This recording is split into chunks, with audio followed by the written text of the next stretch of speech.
చేయగలుగుతున్నాడు. వక్షో, ఒక ఆయనకి గుండెల్లో కూర్చుని ఉంటుంది లక్ష్మీదేవిగా. ఏమి గుండెల్లో కూర్చోవడం ఎందుకు, ఇంకెక్కడా కూర్చోకూడదా అంటే పరిపాలన చేసేటటువంటి వాడు దయ కలిగిన వాడై ఉండాలి తప్ప ఈ తప్పు చేశావు ఈ శిక్ష వేసేస్తాను అంటూ పోతే ఇంకా పరిపాలకుడు ఉండే ఉపయోగం ఏంటి?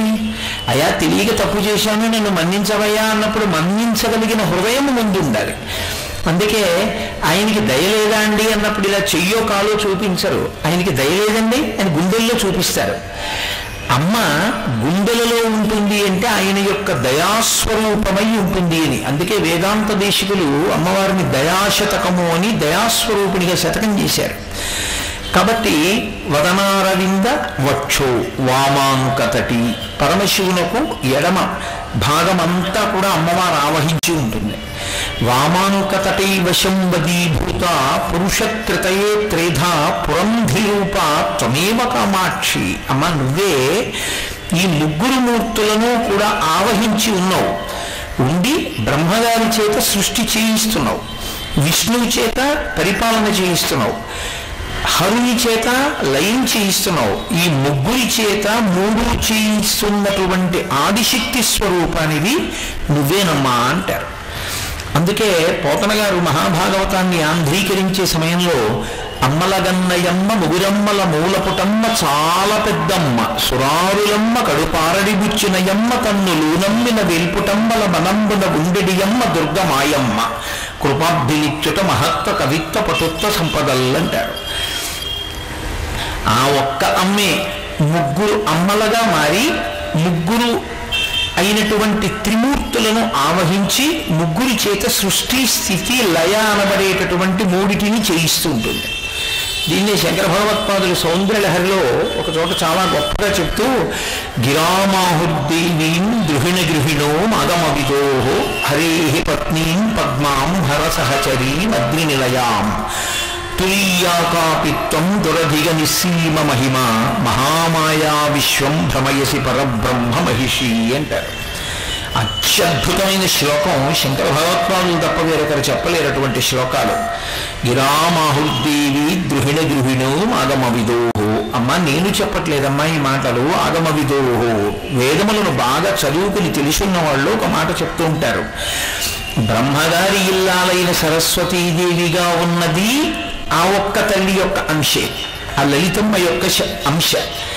విష్ణువు యొక్క భార్య హరేహ పత్నీం పద్మాం, హరి యొక్క పత్ని పద్మావతీదేవిగా ఉన్నది ఆ లలితమ్మ యొక్క అంశ.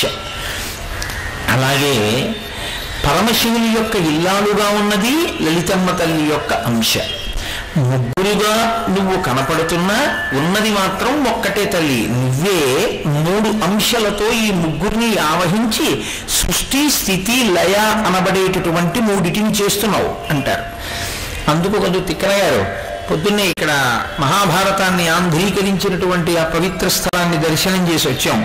శ్రీయన గౌరినాబరగు చెల్వగు చిత్తము పల్లవింప భద్రాయితమూర్తి హరిహరంబగు రూపము దాల్చి విష్ణు రూపాయ నమశివాయ అని పలికెడు భక్తజనంబుల వైదిక అధ్యాయుత కిచ్చమిచ్చు పరతత్వము కొల్చద నిష్ట సిద్ధికి అంటారు.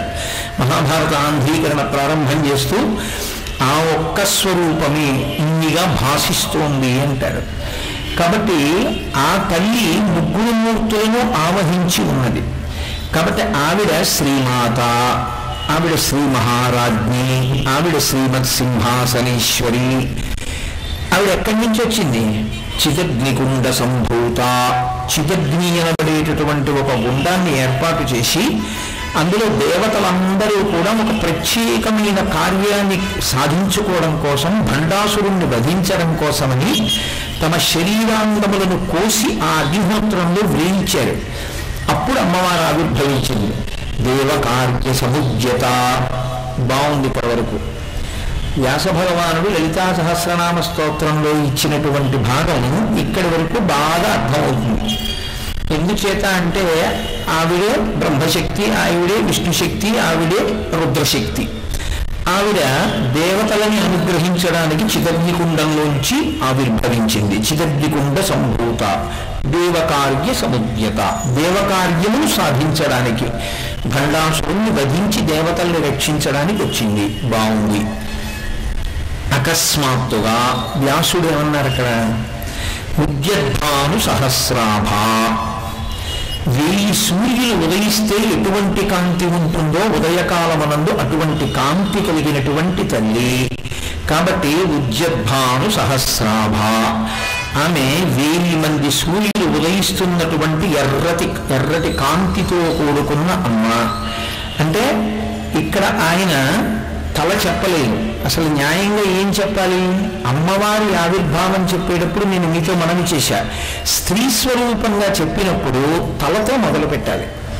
మొదలు పెట్టారా? అకస్మాత్తుగా ఆమె ఆవిర్భావమునకు ముందు ఒక కాంతి చెప్పారు. ఉద్యద్భాను సహస్రాభ. పోనీ బాగుంది, ఏదో కాంతి చెప్పారు. చెప్పి వెంటనే తల చెప్పారా? చెప్పలేదు. చతుర్బాహు సమన్విత. ఆమెకి 4 బాహువులు ఉన్నాయి అన్నారు. అదేంటి? బాహువులు ఎప్పుడు వస్తాయి? తల దాటాలి, కబరీబంధం దాటాలి, నుదురు దాటాలి, బొట్టు దాటాలి, కనుబొమ్మలు దాటాలి, కన్నులు దాటాలి, ముక్కు దాటాలి, పెదవులు దాటాలి, బుగ్గలు దాటాలి, గడ్డం దాటాలి, కంఠం దాటాలి, అప్పుడు భుజాలు వస్తాయి. ఇవన్నీ వదిలిపెట్టేశారు.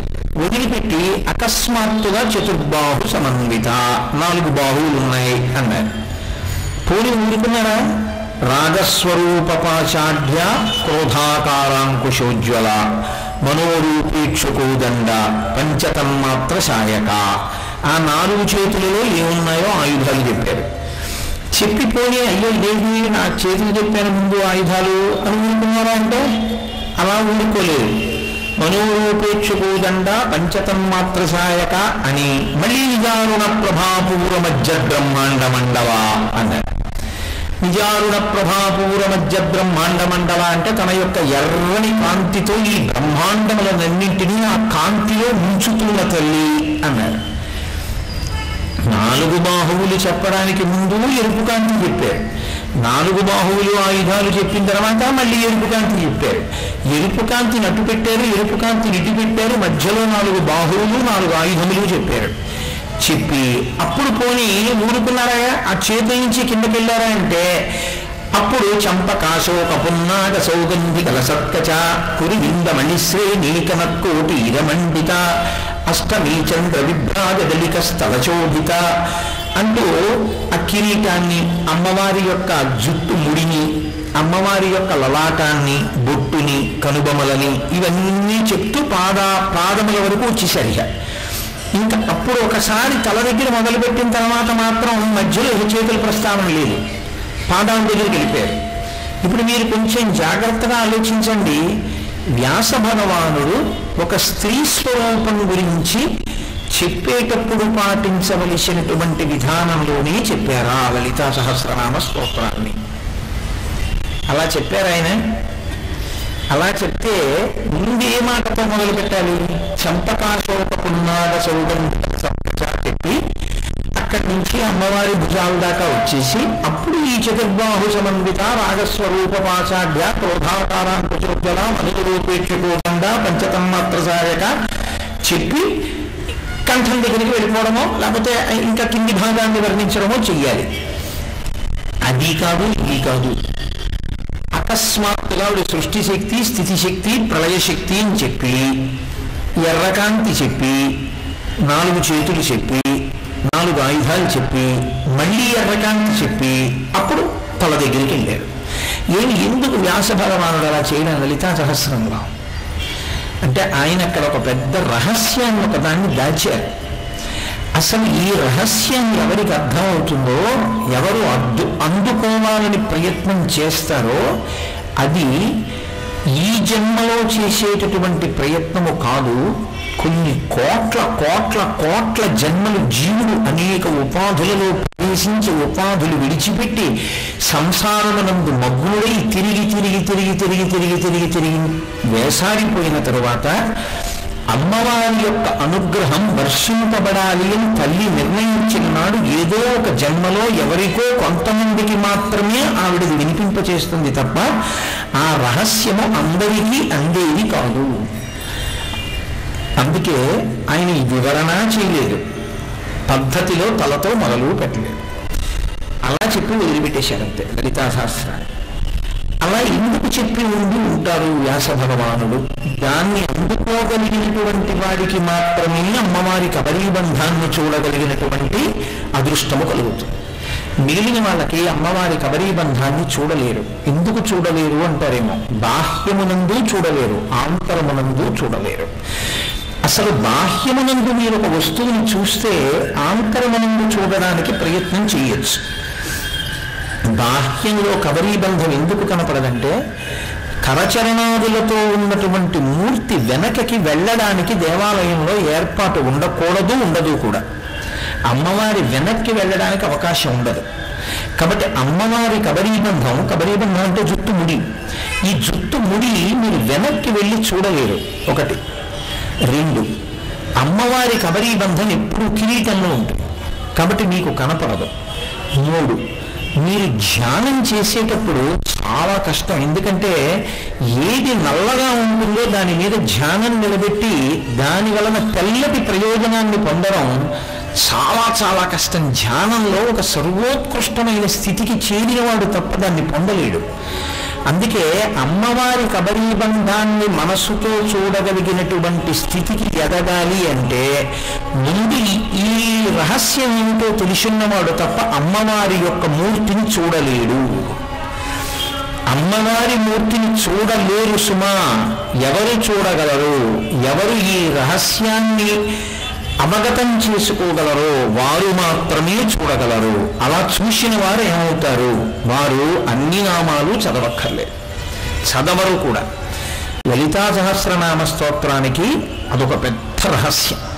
అసలు లలితా సహస్రనామ స్తోత్రమునందు బాగా నిష్ఠ కలిగినటువంటి వాడు అన్ని నామములను చదవడం అనేటటువంటిది సంభవము కాదు. ఎందుకు అన్నది నేను ఎక్కడొక్కడ నా ప్రసంగంలో చూపించే ప్రయత్నం చేస్తాను. ముందు నేను ఏ ప్రశ్నతో మొదలుపెట్టానో ఆ ప్రశ్నకి జవాబుని ప్రతిపాదించే ప్రయత్నం చేస్తాను. నేను మీతో మనవి చేసింది తలతో ప్రారంభించకుండా 4 బాహువులతో మొదలుపెట్టారు అని. ఇందులో ఆయన చతుర్బాహు సమన్విత, 4 చేతులతో ఉన్నది. అసలు ఈ మాట అనేటప్పటికీ మీకు ఒక ప్రశ్న ముందు రావాలి. ఆవిడికి 4 బాహువులు ఎందుకు ఉండాలి? అందరిలా 2 ఉండకూడదా? మనందరికీ ఉన్నవి లోకంలో 2 అయితే మీకు ఊహించడం తేలిక. 4 అనేటప్పటికీ అవి ఎలా ఉంటాయండి? 4 బాహువులు ఈ చేతి పక్క నుంచి ఇంకో చెయ్యి ఎలా పెడుతుంది అని ఒక అనుమానం వస్తుంది. 2 బాహువులు ఉంటే బాగుంటుంది. మరి 4 బాహువులు ఎందుకున్నాయి అమ్మవారికి? ఒకటి, చతుర్బాహు సమన్విత అయిన తల్లికి ఆ 4 చేతుల్లో ఏమున్నాయో చెప్పేటప్పుడు ముందు ధనస్సు బాణములు చెప్పలేదు. రాగస్వరూప పాషాఢ్య క్రోధాకారాంకుశోజ్వల చెప్పారు. రాగము అంటే కోరిక, కామము అనబడేటటువంటి ఒక పాశమును, ఒక త్రాటిని పట్టుకుని ఉంటుంది. 2వ చేత్తో క్రోధాకారాంకుశోజ్వల, క్రోధము అనబడేటటువంటి అంకుశాన్ని పట్టుకుని ఉంటుంది. ఉత్తుజ్వల, ప్రకాశిస్తూ ఉంటుంది. కింది 2 చేతుల్లో మనోరూపేక్షు కోదండ, మనోరూపమైనటువంటి కోదండాన్ని పట్టుకుంటుంది.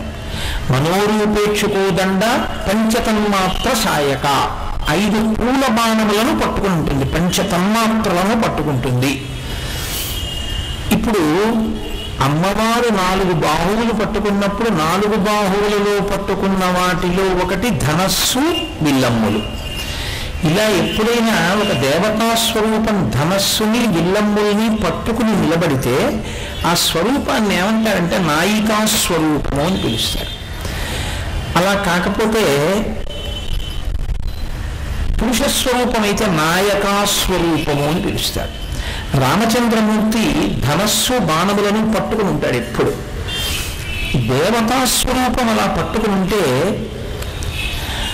అమిత్రాణామ భయకరు మిత్రాణామ భయంకర, ఎవరు శత్రువులయ్యి ఉంటారో ఆ శత్రువులను పరిమార్చడానికి, ఎవరు తనని పట్టుకుని ఉంటారో, ఎవరు నిరంతరము తనని ప్రార్థన చేస్తూ ఉంటారో అటువంటి వారిని రక్షించుటకు 2 ప్రయోజనాలతో ఉంటాయి ఆ ఆయుధాలు. ఇప్పుడు 4 చేతులలో 4 ఆయుధములు పట్టుకుని నిలబడినటువంటి తల్లి నాకుండగా ఏమి బెంగ అని ఎవడనుకుంటాడో